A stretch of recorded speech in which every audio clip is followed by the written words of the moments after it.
네, 반갑습니다. 다섯 번째입니다. 자, 지금 아주 중요한 걸 하고 있습니다. 지금 여러분들이 논술이든 토론이든 면접이든 질문이 주어졌을 때 공직자의 자세에 대해서 물어본다라든지 어떤 내용이든지 어떤 질문이든지 물어봤을 때 가치와 이념을 바탕으로 어떤 정신을 바탕으로 해서 대답을 하면 굉장히 좋아요. 그래서 어떤 예를 들어서 상사가 부당한 명령을 한다 그럴 때 너 어떻게 하겠느냐 이렇게 물어봤을 때 예를 들어서 지금 우리가 오늘 해야 될 정의라든지 개념, 법의 이념 이런 걸 바탕으로 해가지고 그걸 바탕으로 봤을 때 그걸 바탕으로 했을 때 저는 이렇게 생각합니다. 이렇게 얘기하는 것이 굉장히 그 주장에 설득력이 있고 논리적인 게 갖춰진 거죠.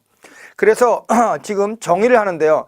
정의가 뭐냐에 대해서 많은 학자들이 이야기를 하고 그걸 이렇게 설명을 하고 있지만 그 예전에 울피아누스라고 하는 사람은 그 각자에게 그의 몫을 돌려주는 항구적인 의지다. 각자에게 그의 몫을 돌려주는 그 항구적인 의지를 말한다. 그래서 사실 정의에 대해서 많은 사람들이 정의 설명을 하고 있지만 저는 정의는 평등이라고 생각을 해요. 그 얘기는 이제 바로 다음에 나옵니다. 자, 우선 그 그리스의 철학자인 소크라테스, 플라톤, 아리스토텔레스 이렇게 이어지잖아요. 그 플라톤은 정의를 인간의 이성에서 찾으려고 했어요. 이성은 우리가 감정 또는 감성에 대립된다고 얘기할 수 있죠. 친구가 싸울 때 야 감정을 죽여 이성을 찾아 너 왜 이러니 그러잖아요. 그죠? 남자 여자 이성 그런 뜻도 이성이 있지만 여기 한자가 다르죠. 그래서 그 논리적이고 체계적인 사고방식이라고 굳이 제가 정의를 하자면 이성을 그렇게 설명하는데 정의를 인간의 이성에서 찾으려고 했는데 그래서 정의의 본질은 공동의 생활 속에서 분수를 지키는 거라 그랬어요. 자기 처지를 아는 거죠. 근데 이 동양의 공자가 정명사상을 이야기했거든요. 정명사상. 그 정명사상하고 플라톤이 말하는 그 자기의 어떤 분수를 지키는 거하고 의미가 거의 유사해요. 같다라고 해도 뭐 무방하죠. 무슨 말이냐면 공자의 정명사상은 임금은 임금답게, 신하는 신하답게, 아버지는 아버지답게, 부모는 부모답게, 자식은 자식답게예요. 뭐답게죠. 각자 사회 모든 구성원들이 자기 맡은 직분을 거기에 맞게 뭐답게 행동을 한다면 정의로운 사회가 이루어질 수 있다라고 얘기를 하는 거죠. 그렇지 않겠어요, 여러분? 어떤 직업이든지 자기 맡은 바 임무 또 직업에서 주어진 임무, 업무가 있다면 그것을 거기에 맞게 하는 거죠. 그죠? 그래서 플라톤은 이성에서 그 정의를 인간의 이성에서 찾으려고 했고 그리고 덕은 어떤 일종의 성품이에요. 우리가 덕스럽다 이런 거는 성품이라고 생각하면 되는데 덕을 지혜, 용기, 절제, 정의의 넷으로 나누고 그 정의, 4개, 덕을 갖다가 지혜, 용기, 절제, 정의인데 그 정의의 본질은 공동, 여러 사람과 같이 하는 생활 속에서 분수를 지키는 거다. 공자의 정명사상과 굉장히 유사하죠. 임금은 임금답게, 신하는 신하답게. 여러분들이 상사가 부당한 명령을 내렸을 때 어떻게 할 거냐 이런 얘기 할 때 여러 가지로 답을 할 수 있죠. 그럼 상사는 상사답게 행동을 해야 되는데 그렇지 못한 경우죠. 그래서 그거 정명사상이라든지 플라톤이 분수를 지키는 거 그런 부분에 대한 얘기를 명확하게 하겠다라든지 그런 걸 분명히 상사에게 얘기를 하겠다. 그거 아주 자기의 그 소신이 있는 발언이죠. 자, 아리스토텔레스가 제가 아리스토텔레스 생각에 이제 동의를 하는 거죠. 정의는 평등이다. 정의로운 사회다. 어떤 사회가? 평등한 사회라. 평등이 이루어진 사회라는 거죠. 사실 완전한 평등은 이루기 어렵겠지만 정의의 본질은 평등인데 같은 것은 같게 다른 것은 다르게 취급하는 것이 정의라는 거죠. 다 무조건 다 똑같이 취급하는 건 아니다. 그렇죠? 정의에는요, 이 아리스토텔레스는 평균적 정의와 배분적 정의가 있다는데 평균적 정의를 그러면 지금 정의를 평등이라고 했잖아요. 근데 이 아리스토텔레스는 정의를 평균적 정의하고 배분적 정의라고 얘기를 했단 말이에요. 이렇게 나눴어요. 배분적 정의로. 자, 그러면 아이고, 죄송합니다. 자, 그러면 여러분 보세요. 정의가 평등이라 그랬으니까 평균적 정의를 정의로, 그러니까 평등으로 어떻게 표시하느냐. 그러면 정의가 평등을 하니까 평균적 정의는 무슨 평등이냐 이거죠. 그래서 뭐라고 되어 있어요? 제가 절대적 형식적 평등이죠. 절대적 평등 또는 형식적 평등이죠. 투표권을 한 사람당 1인 1표씩 주는 거죠. 잘생기든 못생기든 부자든 가난한 사람이든 높은 사람이든 신분이 높은 사람, 뭐 요즘 신분이 평등하지만 높은 지위에 있는 사람이든 낮은 지위에 있는 사람 똑같이, 그게 평균적 정의죠. 배분적 정의를 평등으로 바꾸면 거기 뭐라고 돼 있죠? 실질적, 비례적, 상대적.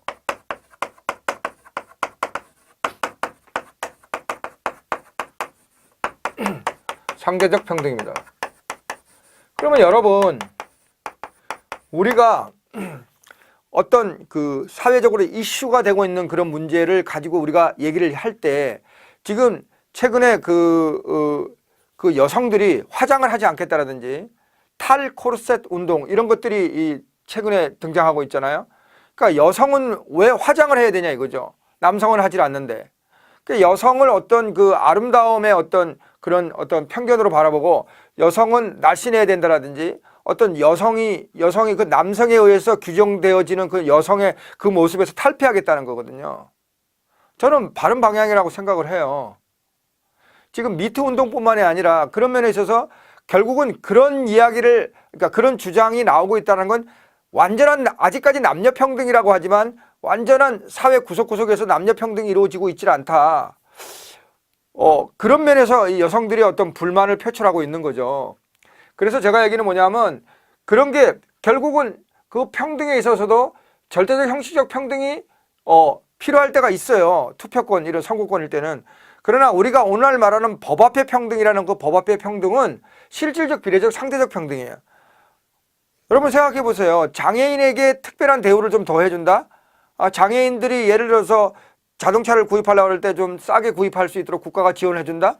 그거는 그러면 정상인에 대한 차별 아니냐?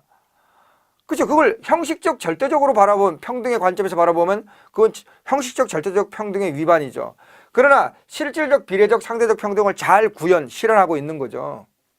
그래서 그걸 여러분들이 우리가 얘기를 할 때, 어떤 얘기를 할 때 그냥 막연히 남녀 평등에 대한 얘기이지만 용어를 이런 걸 써주는 게 굉장히 좋다라는 거죠.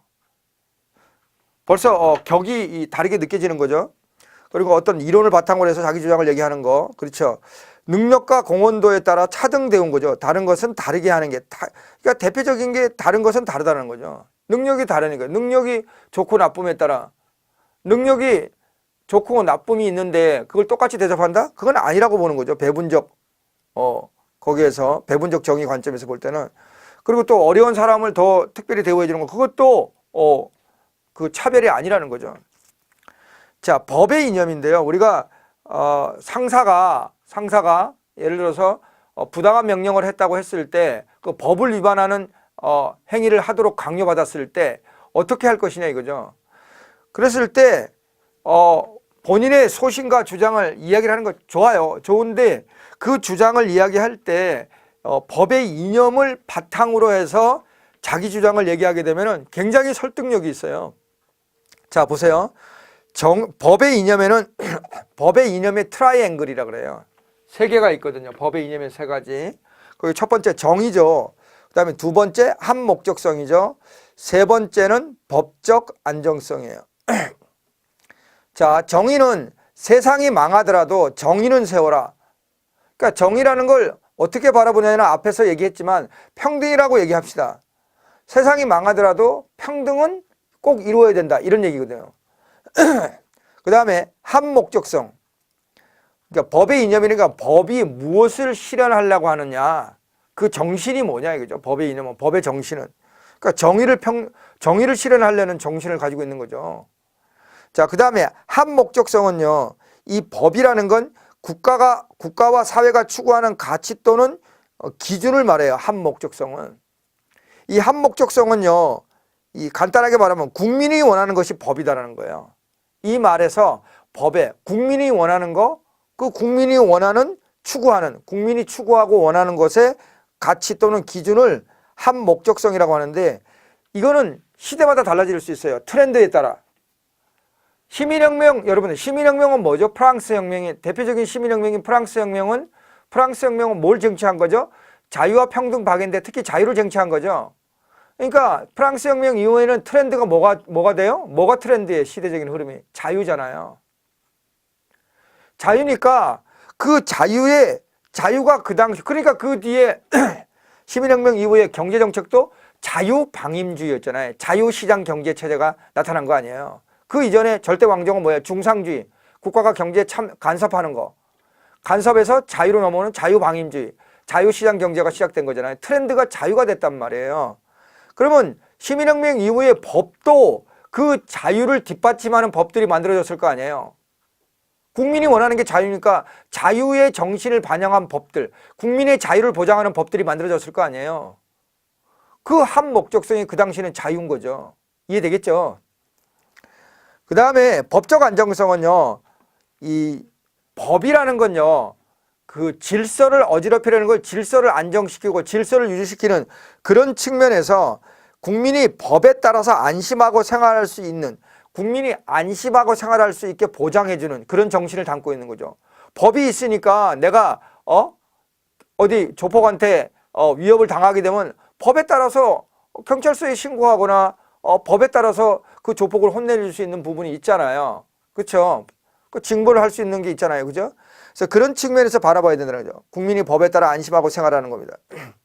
그래서 그 밑에 악법도 법이다는 말은요, 소크라테스가 그리스 아테네 사람들한테 사기쳤다 이래가지고 다수결의 결정에 의해서 소크라테스가 독약을 마시고 죽었어요. 그게 아니다라는 예는 사람도 있는데, 그거보다도 그러면 소크라테스는 독약을 먹을 정도로 나쁜 짓을 한 거잖아요. 그러니까 그러니까 독약을 먹을 정도로 나쁜 짓을 했는데 그게 법을 위반했다는 거죠. 그러면 그 법이 소크라테스가 생각했을 때는 전혀 말도 안 되는 법이거든요. 그러니까 악법이거든요. 잘못된 법을 가지고 나를 독약을 마시게 사용을 시켜?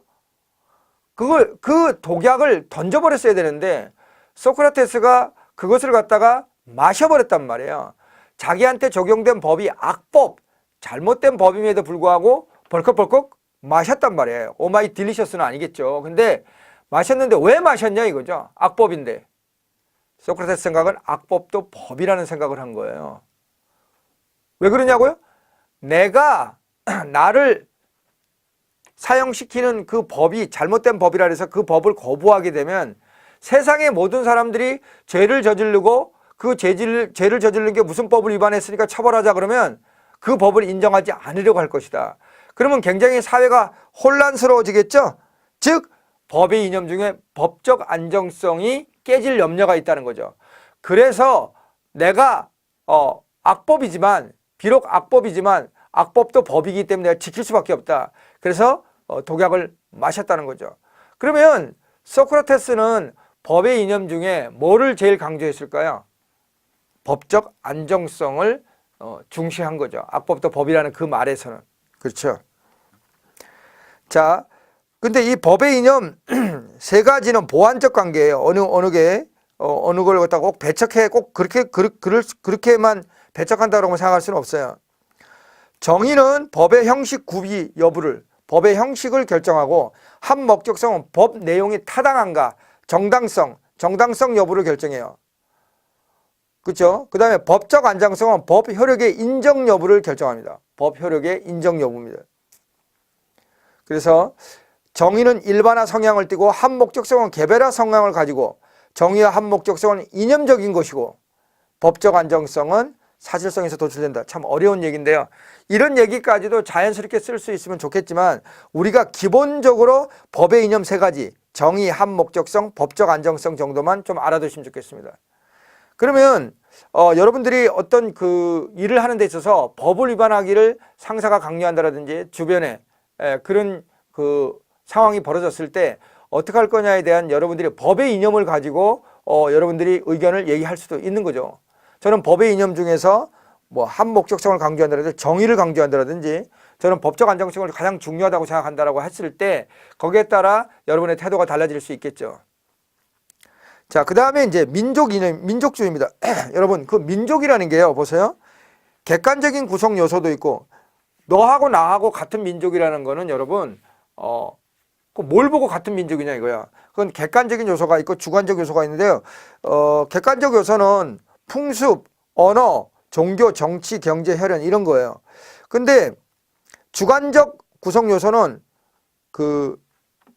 이런 풍습, 언어 이런 것들을 공유하는 사람들이 운명 공동체, 우리는 같은 식구야라고 하는 생각을 가지게 되면은, 그러니까 예를 들어서 같은 풍습이나 언어를 사용하고 그리고 너와 나는 같은 가족이야, 같은 운명이야 라고 하는 생각이 같이 결합이 되면은 하나의 같은 민족으로 보는 거죠.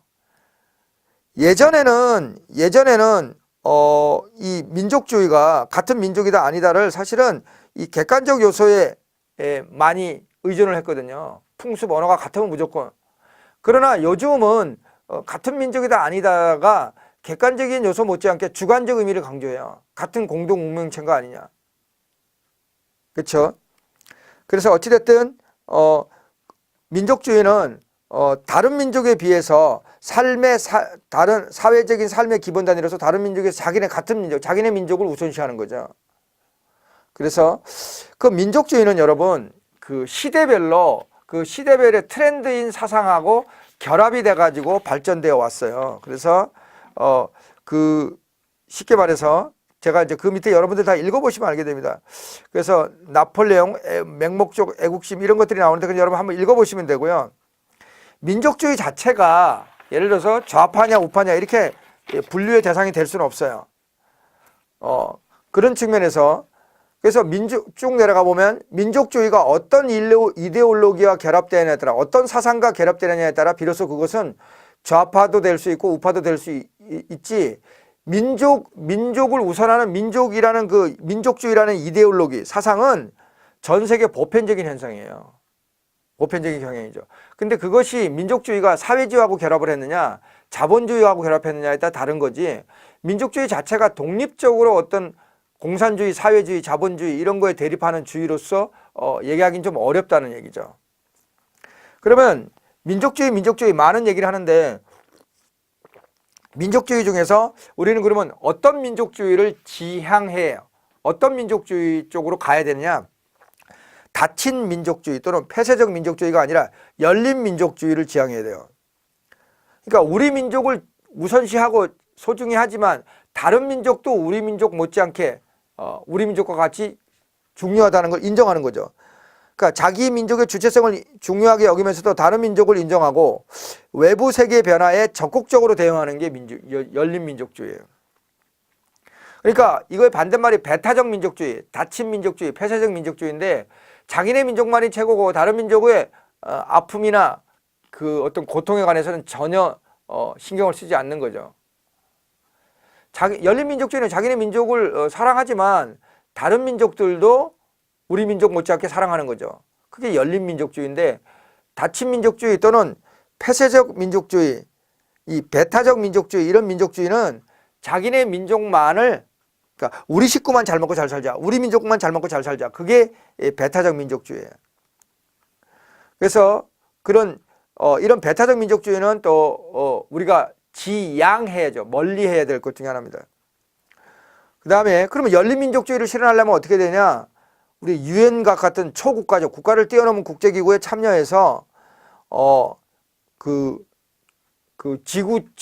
지구적인 문제에 대해서 같이 괴로워하고 아파하고 기뻐해야 되겠다는 얘기죠. 자, 그래서 조금 전에 말씀드린 대로 이 민족을 규정짓는 요소에는 객관적인 요소가 있고 주관적인 요소가 있는데 최근에는 언어나 풍습 이런 게 같지 않아도 다문화 가족이 많이 늘어나면서 주관적인 요소가 같은 민족, 언어가 다르고 피부 색깔이 달라도 우리라는 생각이 있으면, 우리 같은 가족이라는 생각이 있으면 우리 같은 민족이라는 거죠. 그래서 오늘날은 민족을 규정하는 요소 중에 객관적인 요소보다는 주관적인 요소를 민족을 규정하는 중요한 기준으로 삼고 있다. 그걸 머릿속에 집어넣기 바랍니다. 이게 올바른 방향이라고 저도 생각이 듭니다. 그 다음에 이제 민주주의는 그 데모스하고 크라토스의 합성어인데 이 민중의 지배라는 말이죠. 그래서 기본적인 바탕은 자유와 평등의 가치를 통해서 인간의 존엄성을 추구하는 사상이죠. 인간의 존엄성이 중요합니다. 인간의 존엄성이요. 인간의 존엄성은 인간은 존경받아야 할 엄숙한 존재라는 거죠. 그래서 인간의 존엄성이 가장 그 헌법에서 소중한 가치로 가장 먼저 내세우는 거예요. 인간의 존엄성과 행복 추구권이거든요. 그렇죠? 여러분들이 헌법을 공부하셔서 아시겠죠? 그죠? 그래서 인간의 존엄성을 추구하는 정치 사상이고요. 그리스 아테네에서 직접 민주 정치를 하면서부터 이 민주주의가 시작됐다라고 할 수 있죠. 아테네는 영토가 좁고 인구수가 많지 않았기 때문에 모든 사람이 한 장소에 모여서 직접 국가의 중요한 일을 결정할 수 있었어요. 시민들이요. 물론 시민들은 모든 사람들은 아니죠.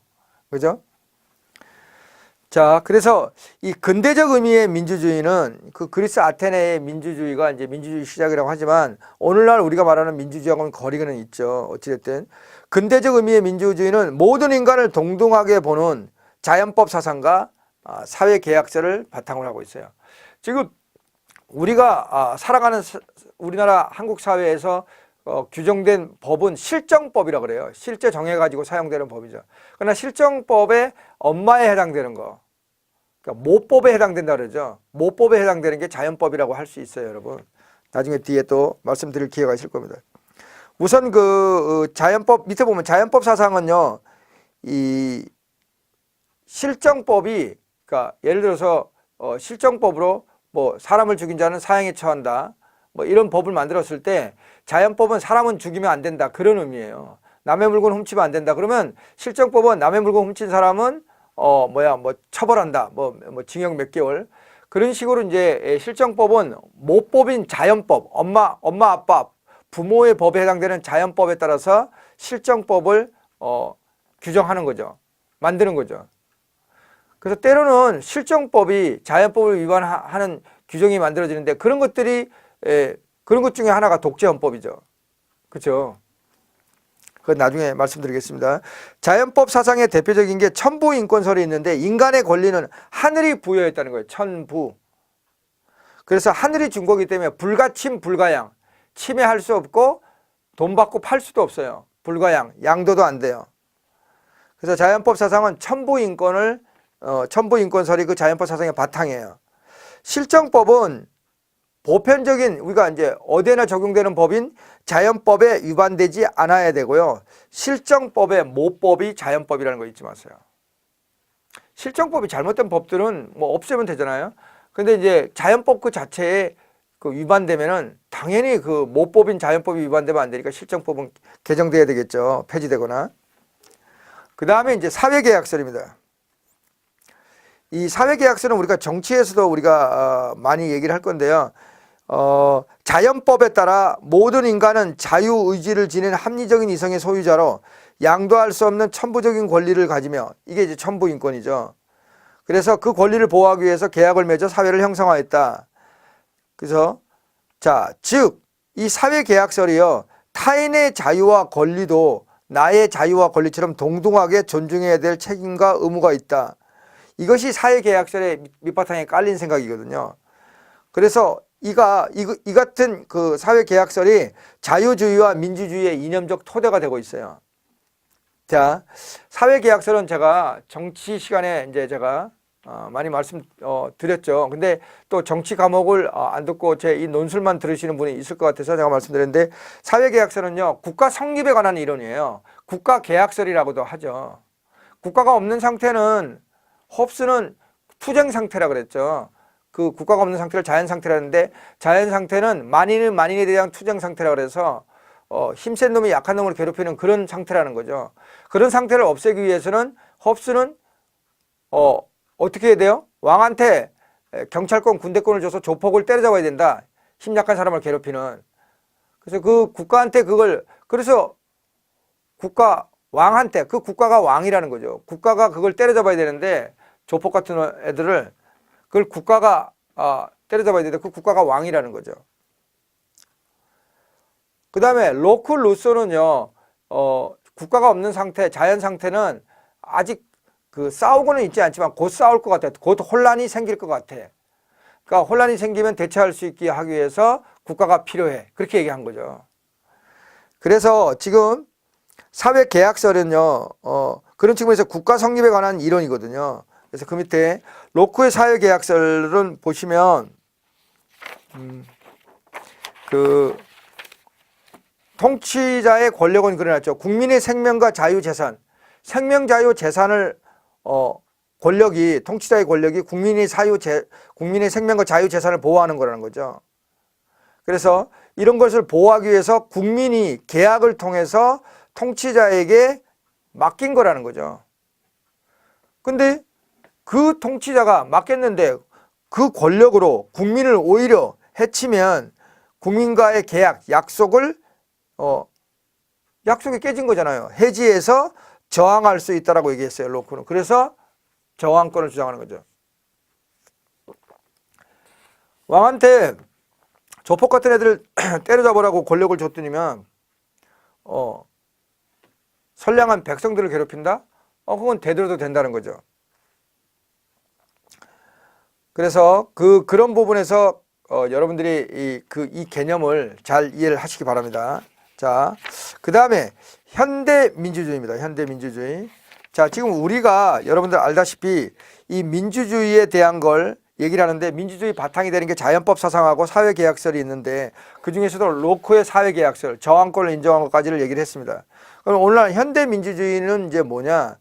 그리스 아테네는 영토도 좁고 많은 사람들이 있지 않았기 때문에, 인구가 많지 않았기 때문에 직접 민주정치를 할 수 있었단 말이에요. 근데 오늘날은 영토도 넓어지고 사람들도 많아지니까 어느 한 장소에 모든 사람을 모아놓고서 의견을 물어볼 수 있는 게 어렵단 말이에요. 그래서 대표자인 국회의원이나 대통령을 뽑아서 나 대신 내가 생각하는 정치를 좀 대신 좀 해줘. 그것이 대의 민주주의고 간접 민주주의예요. 간접 민주정치라고 그러죠.